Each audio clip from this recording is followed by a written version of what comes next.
नमस्कार. भक्तियुगात आपण गेल्या वेळेला पाहिली होती सगळी कथा.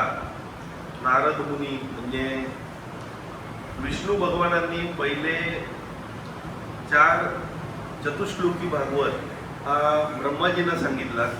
ब्रह्माजींनी तो नारदाला सांगितला. नारदाने तो वेदव्यासांना सांगितला. वेदव्यासांनी त्यांच्या मुलाला शुकदेवाला सांगितला. तो आत्मसाक्षात्कारित होता जन्मताच. त्याची गोष्ट आपण गेल्या वेळेला बघितली. 31 मिनिटाचा व्हिडिओ आहे गेल्या रविवारचा, गेल्या. तो ज्यांना शक्य असेल तेव्हा बघा. खूप रसपूर्ण गोष्टी आहेत त्याच्यात. आणि शुकदेव परीक्षित राजाला गंगेच्या किनारी भागवत सांगायला सुरुवात करतात. आता याच्यात आपण सुरुवात जी केली होती त्याच्यात ब्रह्माजी जेव्हा निर्माण झाले विष्णूच्या नाभी कमळातून, तो कुठून आलो काय आलो काहीच कळत नव्हतं. मग त्यांना 16वं अक्षर त आणि 21वं अक्षर प ते ऐकायला आले संस्कृत भाषेतले. तप म्हणजे तपश्चर्या. मग त्यांनी तपश्चर्या सुरुवात केली. 1000 वर्ष तपश्चर्या केली. मग त्यांना श्री विष्णूंचं दर्शन झालं आणि मग ते म्हणाले मी तुझ्यावर प्रसन्न आहे, आता विश्व आरंभाला सुरुवात कर. ते म्हणाले कसं करू. मग त्यांनी 4 श्लोक सांगितले. चतुश्लोकी भागवत जे गेल्या वेळेला आपण रिवाईज केले होते. काही महिन्यांपूर्वी पण आपण चतुश्लोकी भागवत बघितलं होतं. ते 4 श्लोक त्यांनी सांगितले आणि ब्रह्माजींनी कार्य आरंभ केला. आणि त्यांचा मानसपुत्र नारद मुनी जे आहेत त्यांना त्यांनी हे सगळीकडे पसरवायचा आदेश दिला. आध्यात्मिक ज्ञान विश्वामध्ये जे विश्व उत्पत्ती सुरू झाली आणि ते पसरवत असताना वेदव्यास जे देखील देवाचा अवतारच आहे, जे आज आपण अवतारात बघणार आहोत, ते देवाच्या अवतारांपैकी वेदव्यास ज्यांनी सगळे वेद त्यावेळेचे होते 4 खंडात विभागले, त्याचं क्लासिफिकेशन केलं, 18-17 पुराणं लिहिली, महाभारत लिहिलं, 1,00,000 श्लोक असलेलं, त्यातलं भगवद्गीता 700 श्लोकाचं महाकाव्य त्याच्यातच आहे. एवढं सगळं करून सरस्वतीच्या किनारी ते थोडे अस्वस्थ होते. त्यांना समाधान लाभत नव्हतं, काहीतरी बाकी आहे. तेव्हा नारद मुनी त्यांना भेटतात आणि चतुश्लोकी भागवत सांगतात आणि सांगतात की तू स्वतः स्वयंसिद्ध आहेस, ध्यानमग्न होऊन याच्यावर पुढे लिहा. आणि मग ते समाधिस्थ होतात आणि मग त्यांना त्याच्यातून स्फूर्ती घेऊन ते 18,000 श्लोक असलेलं भागवत लिहितात 12 स्कंदांचं. ते कुठले कुठले स्कंद आहेत ते आपण नंतर बघू. पण ते जे भागवत लिहितात त्याच्यानंतर त्यांच्या मुलाचा कसा जन्म होतो ही बरीच मोठी कहाणी. आता मी सारांशात सांगणं पण कठीण आहे. पण त्यांचा मुलगा शुकदेव जेव्हा 16 वर्षाचा असताना आईच्या गर्भातून बाहेर येतो तेव्हा तो चालायला लागतो, तेव्हा ते त्याला हे सगळं भागवत सांगतात. आत्मसाक्षात्कारी असला तरी देखील तेही ऐकून घेतात आणि ते गंगे किनारी येत असतात. इथे परीक्षित जो राजा असतो त्याचं कलीशी युद्ध होतं. कलीला ते बंदी बनवतात आणि सांगतात की तुला आता मारतो, पण तो क्षमेची याचना करतो. मग कलीला ते जीवदान देतात. पण तो म्हणतो, कली म्हणतो मला कुठेतरी राहण्याची व्यवस्था ठेवा.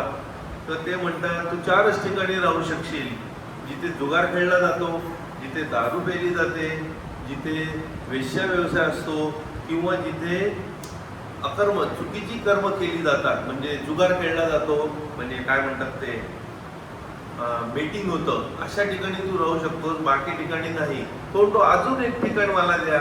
मग तो म्हणतो ठीक आहे, जिथे सोनं आहे तिथे तू राहू शकतो. कारण का सोन्याच्या ठिकाणी परत हाव सुरू होते पैशाची संपत्तीची, म्हणून सोन्याच्या ठिकाणी. आणि हे सांगत असताना परीक्षित राजा विसरून जातो की आपल्या डोक्यावर पण सोन्याचाच मुकुट आहे. आणि नंतर जेव्हा तो शिकारीला अरण्यात गेलेला असतो तेव्हा खूप थकलेला असतो. हरिण काही मिळत नसतं, खूप भूक लागलेली, तहान लागलेली आणि सोन्याचा मुकुट डोक्यावर.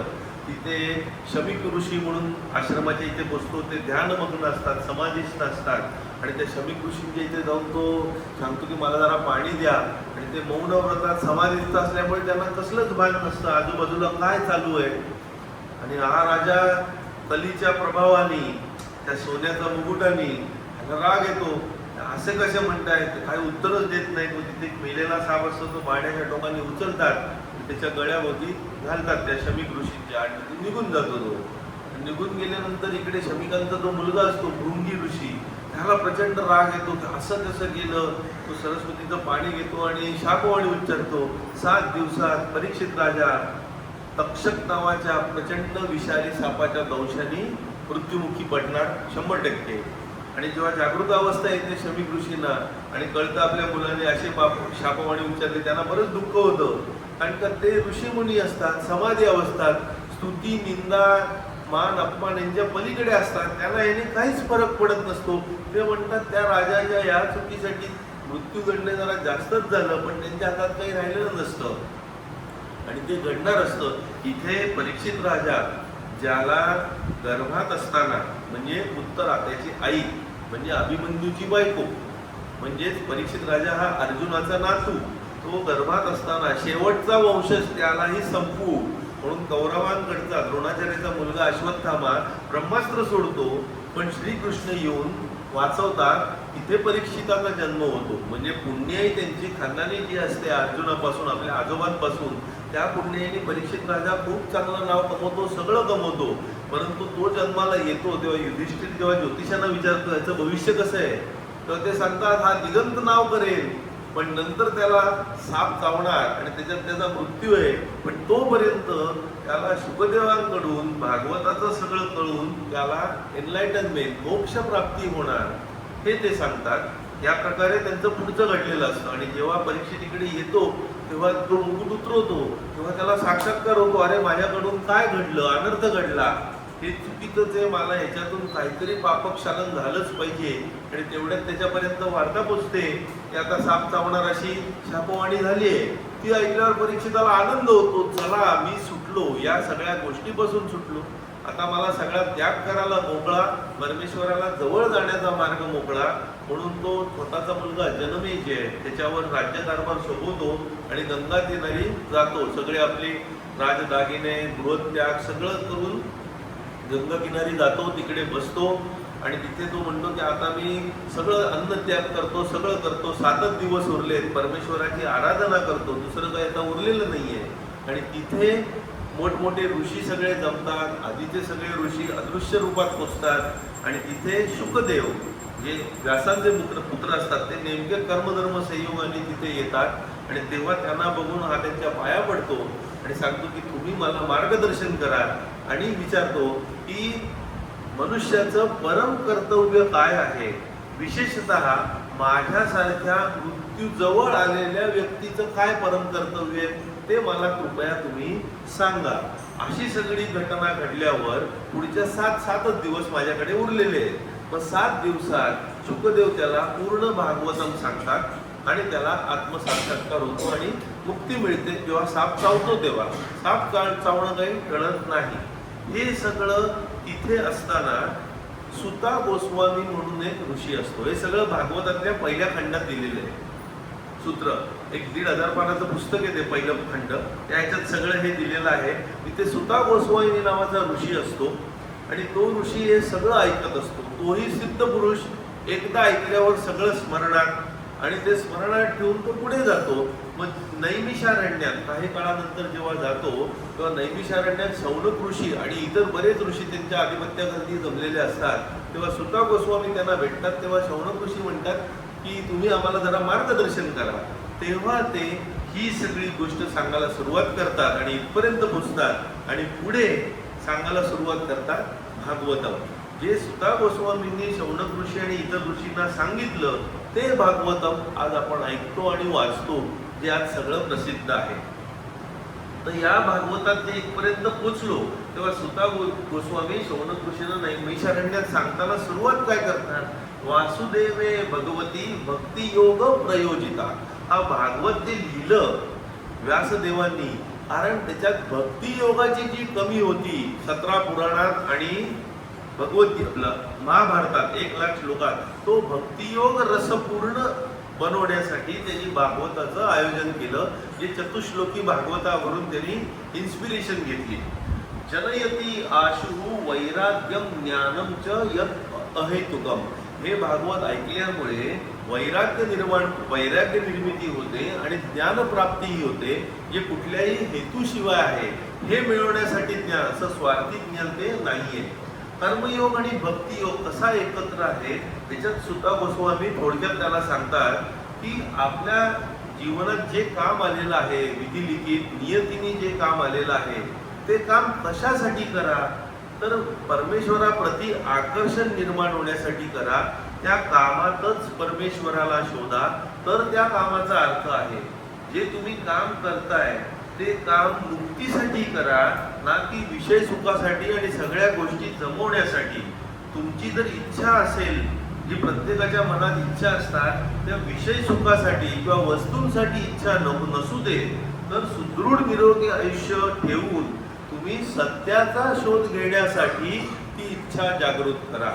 या शरीराचा उपयोग त्या सत्याचा शोध घेण्यासाठी ठेवा आणि मुक्ती मिळवण्यासाठी करा.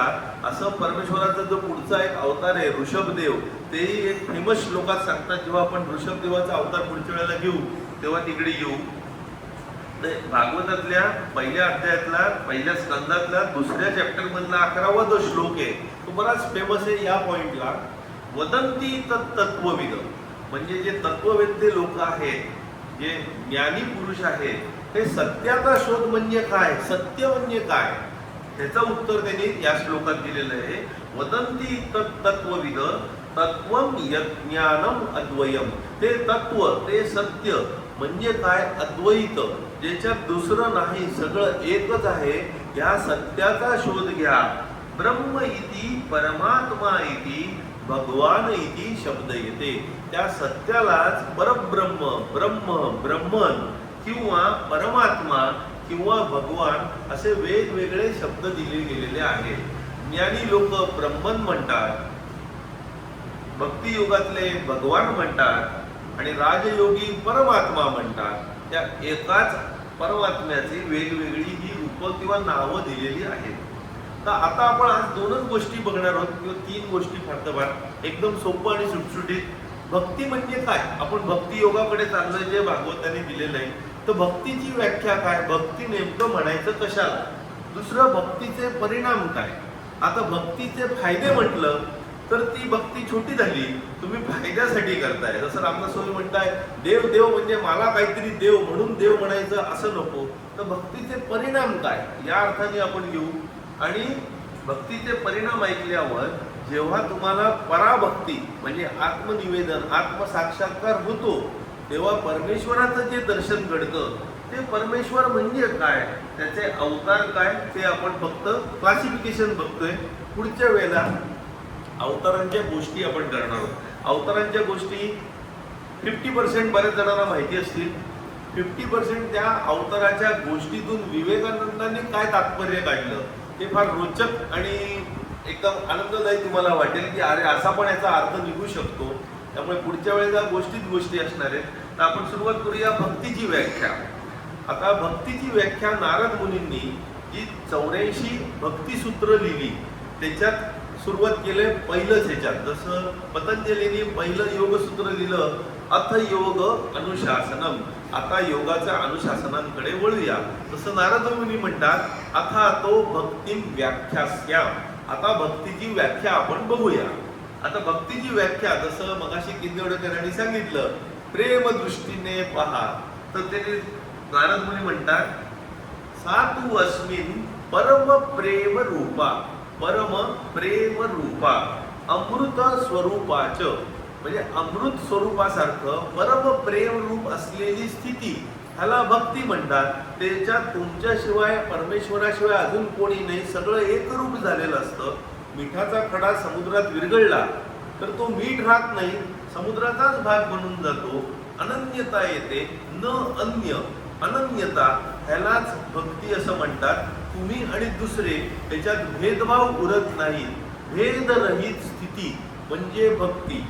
रामदास स्वामी खूप छान दासबोधात म्हणतात, अभक्त आणि भक्त. जो अभक्त नाही म्हणजे वेगवेगळा नाही तो भक्त, भक्त आहे म्हणजे अभक्त नाही, वेगळा झाला म्हणजे अभक्त झाला. आणि भक्त आहे म्हणजे तो आणि परमेश्वर एकच आहे, वेगळा नाही, माझं तुझं त्याच्यात उरतच नाही. तर ही व्याख्या जी आहे ती नारद मुनींनी पाराशर ऋषी, जे वेदव्यासांचे वडील, पाराशर्य ऋषींनी काय म्हटलंय, पूजा आदिशु अनुराग. म्हणजे पूजा, अर्चन, वंदन, बाकीच्या नवविधा भक्तीचे जे प्रकार आहेत ते पाराशर ऋषी म्हणतात ती भक्ती आहे.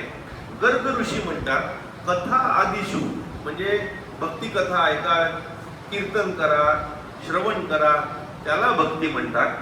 तर शांडिल्य ऋषी त्यांची देखील 100 योग भक्तिसूत्र प्रसिद्ध आहेत शांडिल्य ऋषींची. त्यांनी याच्या थोडं वरती जाऊन ज्या भक्तीमध्ये तुम्ही आपल्या अंतरात्म्यात आनंदी आहात, सच्चित आनंदापर्यंत तुम्ही पोचलेला आहात, म्हणजे अंतरात्मा परमात्मा एक झालेला आहे, आत्मा रती अविरोधेन, कुठल्याही विरोधाशिवाय तुम्ही आत्म्याशी एकरूप झालेला आहे, किती शांडिल्य ऋषी. नारद मुनी जरा स्वतःची एक डेफिनेशन देतात की सगळ्या त्यांनी सांगितल्या नारद सूत्रात या डेफिनेशन आहेत, तर त्याच्यात ते स्वतःची शेवटची देतात एकदम सोपी डेफिनेशन. जे काही मी सगळं करतोय, विचार, वाचा आणि कर्म, ते सगळं परमेश्वराला अर्पण केलेलं आहे. म्हणजेच तद अर्पिता, तद म्हणजे परमेश्वराला, भगवानला, ब्रह्माला, सत्याला, तद अर्पिता अखिल आचारता, सगळं आचार विचार सगळं काही मी अर्पण केलेलं आहे. तद विस्मरणेनं, त्याचं जर विस्मरण झालं, त्या सत्याचं, ब्रह्माचं, परमात्म्याचं किंवा भगवानचं, तद विस्मरणे परम व्याकुलता, माझ्यात खूप व्याकुलता निर्माण झाली, परम व्याकुलता, तर त्याला भक्ती असं म्हणतात. जे भगवद्गीतेत दिलंय, यत करोशी यदश्नासी यद्युहोशी तदासी यत, जे काही मी करतोय ते सगळं मी तुला अर्पण करून टाकतोय. आणि विस्मरण झालं तर परम व्याकुळता आली, ह्याला भक्ती असं म्हणतात. त्यांनी उदाहरण दिले नारद मुनींनी पुढे. उदाहरण काय? व्रज गोपिका, ज्या वृंदावनातल्या गोपिका होत्या, जर त्याची विस्मरण झालं तर त्या परम व्याकुळ व्हायचा, ती खरी भक्ती. आता भक्तीचे परिणाम थोडक्यात साध्या भाषेत जे मटेरियलिस्टिक आहेत, काय फायदा, भक्ती करून त्याचा उपयोग काय, कशा करता भक्ती करायची, त्याने काय होणार, तर आपण बघूया कोण कोणी काय काय त्याचे उपयोग दिलेले आहेत म्हणा, किंवा भक्तीचे परिणाम, हा जास्त चांगला शब्दप्रयोग मला वाटतंय. तर एकाग्र मनाने, हे सुद्धा गोस्वामी शौनक ऋषी आणि इतर ऋषींना सांगतायत, जे शुकमुनींनी परीक्षिताला सांगत होते गंगेच्या किनारी, ते इकडे नैमिषारण्यात त्यांना सांगतायत. आता भागवतातला पहिला पार्ट आहे.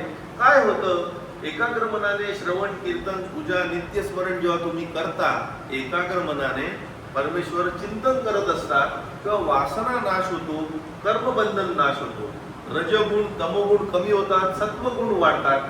सत्वगुण वाढले की समाधान, शांती आणि आनंद प्राप्ती होते.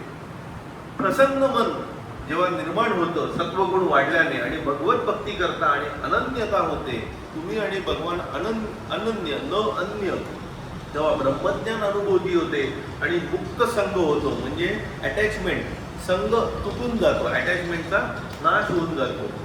भगवद्गीतेत दिलंय ब्रह्मभूत प्रसन्न आत्मा, म्हणजे ब्रह्माच्या स्थित असलेला जेव्हा आपला प्रसन्न आत्मा असतो, तेव्हा तो कधी दुःखी करत नाही, इच्छा करत नाही. न शोचती न वांछती, समसर्वेषु भूतेषु, सगळ्यांशी तो समत्वाने वागतो, कोणी उच्च नीच भेदभाव नसतो. मद भक्तिम लभते पराम, माझी पराभक्ती त्याला मिळते, म्हणजे माझ्यापेक्षा तो अभिन्न होऊन जातो, आम्ही एक होऊन जातो. आता नारद मुनी डेफिनेशन नंतर कॅटेगरायझेशन देतात, पराभक्ती, अपराभक्ती. अपराभक्ती म्हणजे जरा खालती आली, परा म्हणजे तुम्ही भक्त झालेला आहात, परमेश्वर आणि तुमच्यात अंतर उरलेलं नाहीये. अपरा म्हणजे खालची भक्ती, जिथे अजून अनन्यता व्हायची आहे, त्या हायएस्ट लेवलला पोचलेला नाही आहे. अपराभक्तीमध्ये मुख्य भक्ती, गौण भक्ती, असे दोन प्रकार आहेत. म्हणजे थोडक्यात तुम्ही झाले हायस्कूलमध्ये पोचले तर गौण भक्तीमध्ये आहात, कॉलेजला पोचले तर मुख्य भक्तीत पोचलात, आणि जेव्हा सगळं सोडून PhD बनून तुम्ही टीचर झाले तेव्हा पराभक्तीला पोचलात. It is staging. तर विवेकानंदांनी खूप छान वाक्य दिलेलं आहे, तुमचा मंदिरात, मस्जिदीत किंवा चर्चमध्ये जन्म झाला ही खूप चांगली गोष्ट आहे, पण मृत्यू मात्र तिथे व्हायला नको. याचा अर्थ गौण भक्ती, मुख्य भक्तीत तुम्ही प्रोग्रेस व्हा, पण पराभक्तीला पोचा, जिथे देवळं, मंदिरं, चर्च, मशिदी यांच्या पलीकडे तुम्ही पोचलेला असाल, कारण का तिथे तुम्ही अद्वैतात पोचलेला आहात, दुसरा भेदच राहिलेला नाही, सगळे एकच झालेले आहेत. भक्त्या तू अनन्य या शक्य, जेव्हा तुम्ही पराभक्तीत असता, परमेश्वराशिवाय भिन्न नसता, भक्त्या तू अनन्य या शक्य, भक्त्या अनन्य या शक्य जोडल्यामुळे होतं अहमेव विदोर्जुन. श्रीकृष्ण अर्जुनाला सांगताय, जेव्हा अनन्य भक्ती होईल तेव्हा तू मला खरा ओळखशील. आता याचं छान उदाहरण नारद मुनींनी नारद सूत्रात दिले. राजगृहात राजभोजन वाढलेलं आहे, नीट ऐका. पंचपक्वान्न, चांदीच्या ताटात सोन्याच्या वाट्या, ऐकताय ना, चांदीच्या ताटात सोन्याच्या वाट्या, इथे श्रीखंड, बासुंदी, आम्रखंड, पंचपक्वान्न आहेत, सगळं मस्त आहे, चांगला छान सुवास येतोय. आता हे तुम्ही ऐकलं, तुम्हाला ज्ञान प्राप्त झालं. याच्यात श्रीकृष्ण म्हणतात ज्ञातुम, म्हणजे ज्ञान प्राप्त झालं.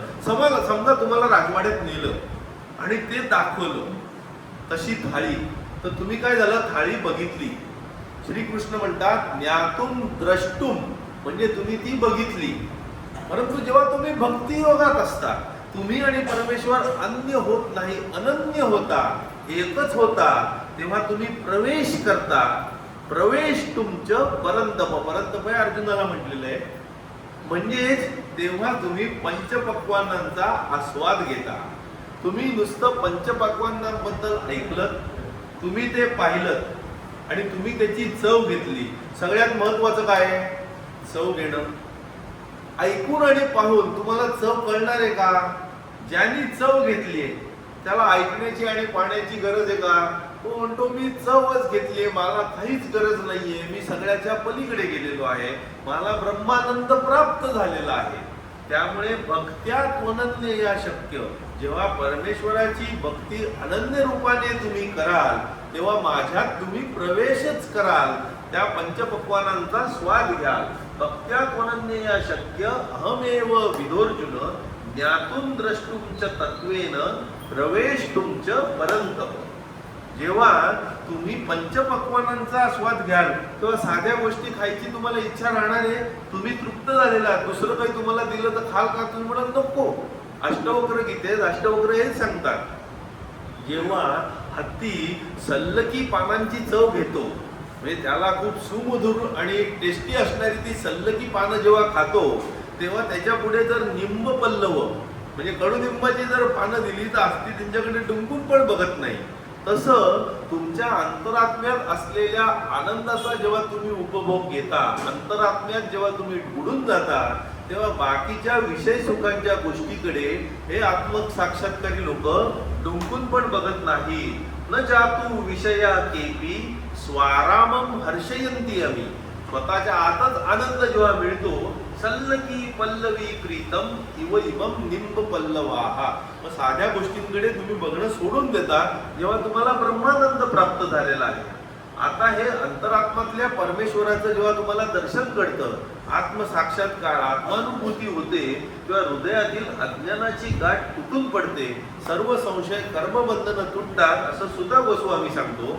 आणि जेव्हा ही अज्ञानाची गाठ तुटते, म्हणजे तुम्ही जेव्हा परमेश्वराचं भजन सतत करताय, प्रीतीपूर्वक, श्रद्धेने, आदराने आणि अत्यंत प्रेमाने, प्रेम स्वरूपाने करताय, तेव्हा भगवद्गीतेत श्रीकृष्ण सांगतात, तेषां सतत युक्तानां भजतां प्रीतीपूर्वकम ददामी बुद्धियोगम तम येन माम उपयांतिते.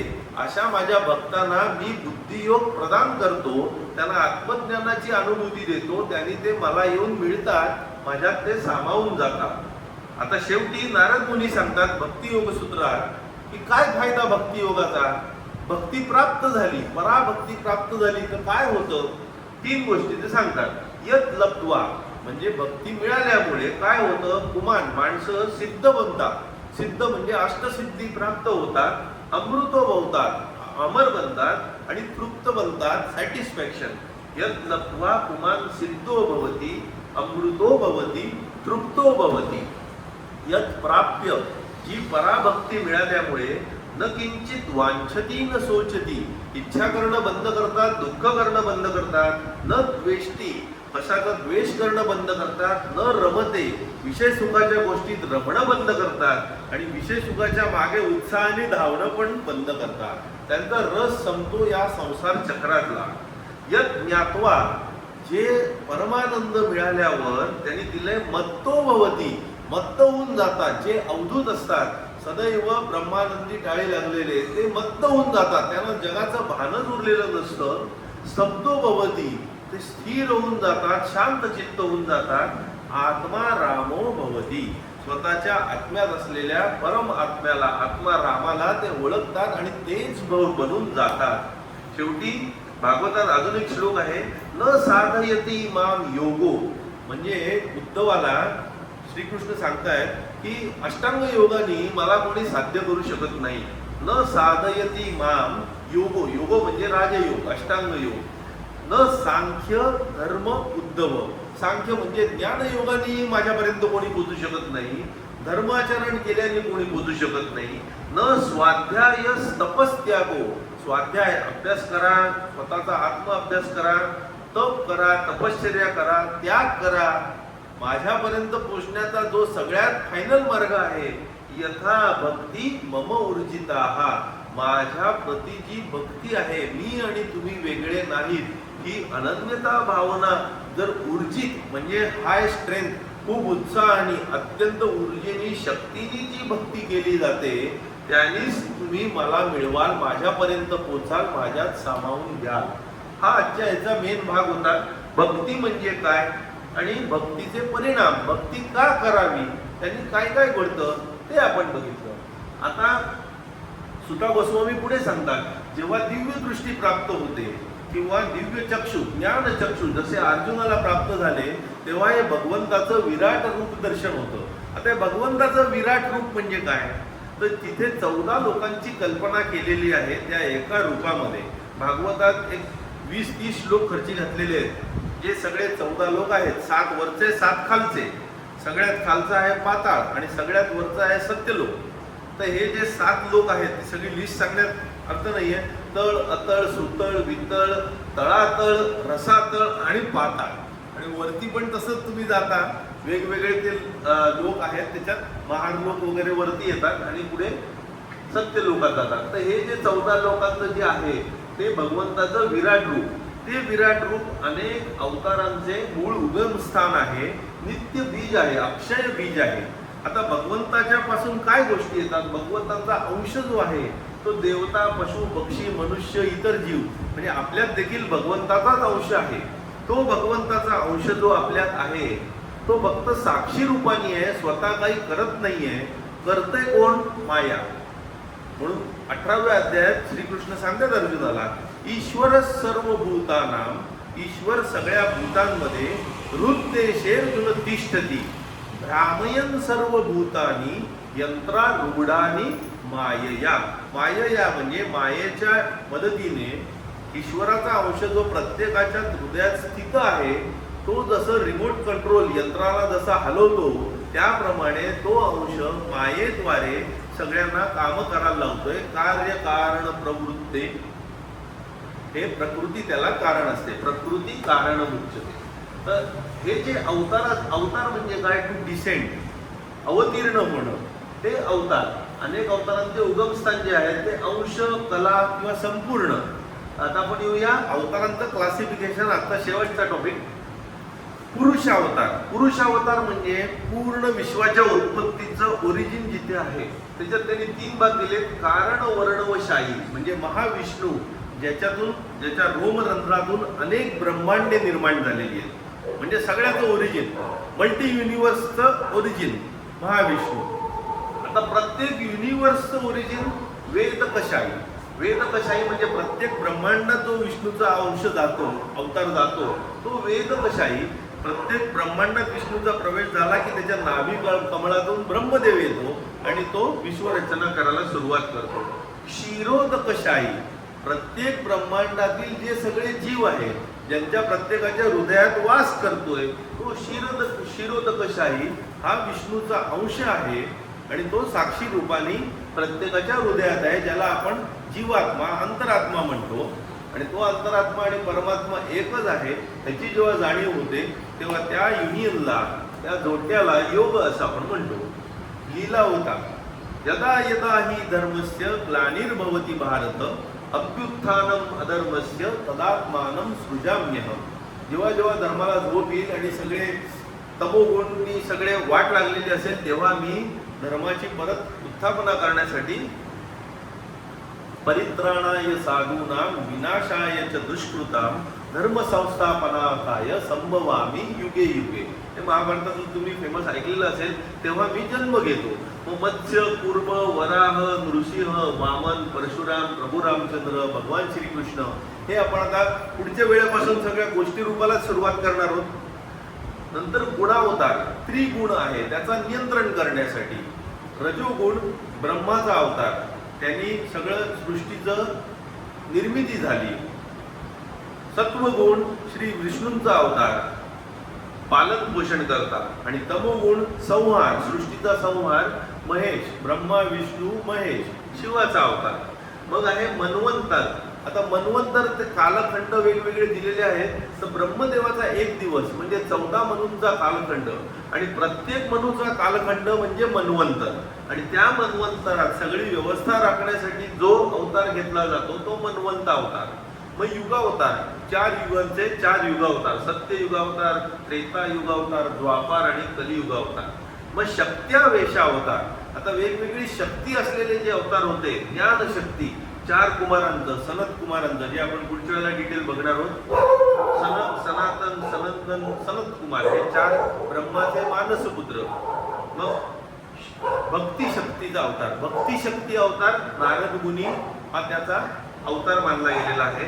लेखन वाङ्मय शक्ती अवतार महर्षी वेद व्यास, त्यांनी 1 लाख श्लोक असलेलं महाभारत, 18 पुराण आणि काही 8 पुराण जी आहेत ती इतकी मोठी आहेत आणि 18,000 श्लोक असलेलं भागवत पुराण ज्याच्यात आपण आता घेतोय पुढे. नंतर शासन राज्य व्यवस्था शक्ती महाराजा पृथू, त्याचा एक अवतार आपण बघणार आहोत ब्रह्मदेव. आणि या सगळ्या अवतारांच्या शेवटी भागवतात एक श्लोक आहे 3ऱ्या चॅप्टर मधला, पहिल्या खंडातला, एतेच अंश कला पुंस. हे सगळे अंश कला आहेत भगवंताचे. कृष्ण असतो भगवान स्वयं. श्रीकृष्णाला परम भगवान परमात्माच म्हटलेलं आहे. तो अंश नव्हता किंवा कला नव्हता, तो संपूर्ण अवतार मानला गेलेला आहे.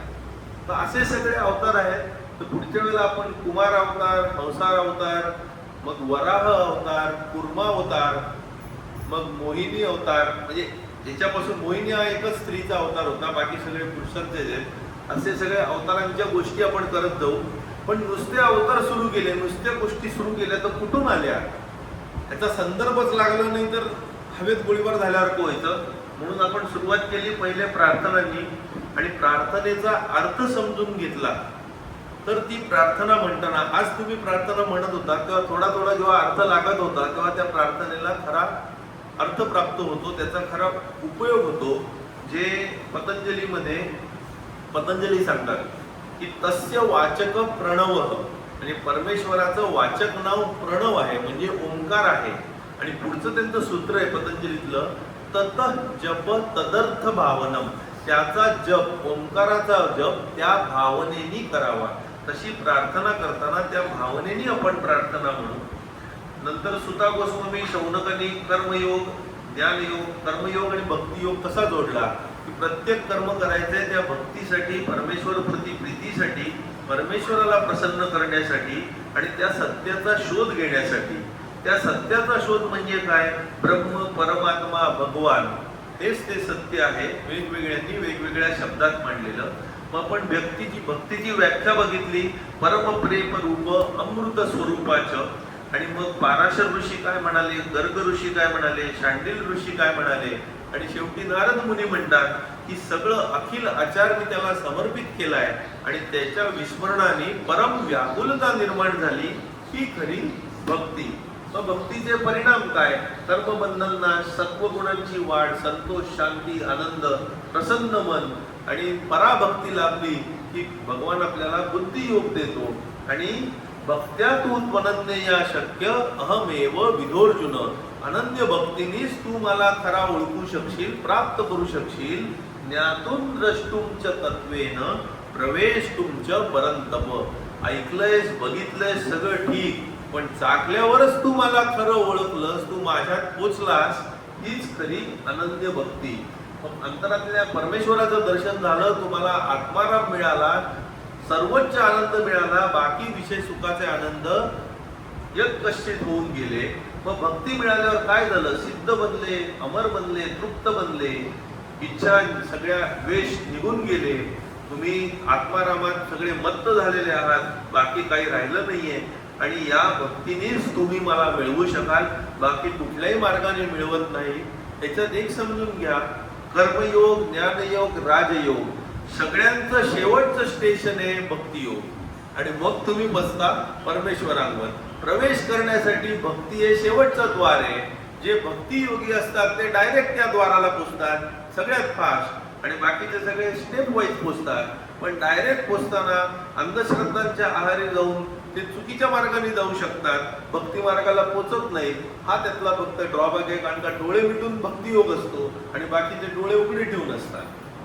मग आपण दिव्य दृष्टीने कुठला अवतार, विराट रूप काय आहे आणि परमेश्वराचा अवतार कुठले कुठले, पुरुष अवतार, लीला अवतार, गुणावतार, मन्वंत अवतार, युगावतार आणि शक्त्यावेश अवतार. पुढच्या वेळेला आपण या अवतारांनी सुरुवात करणार आहोत. मत्स्य, कूर्म, वराह या ह्याच्यात आपण पुढे जाणार आहोत. तर पुढच्या वेळेला डायरेक्ट आपण प्रार्थना करून त्या अवतारांच्या गोष्टीवर पोचणार आहोत, आपले आसन प्राणायाम झाल्यावर. आता आपण पसायदानाने आता शेवट करूया. आता विश्वात्मके देवे येणे भाग्यज्ञे दोषावे, दोषोनी मज द्यावे पसायता नये. त्रिकळांची व्यंकटी सांडो, दया सत्कर्मी रती वाढो. भूता परस्परा पडो, मैत्र जीवाचे. दुरितांचे तिमिर जावो, विश्वस्वधर्मे सूर्ये पावो.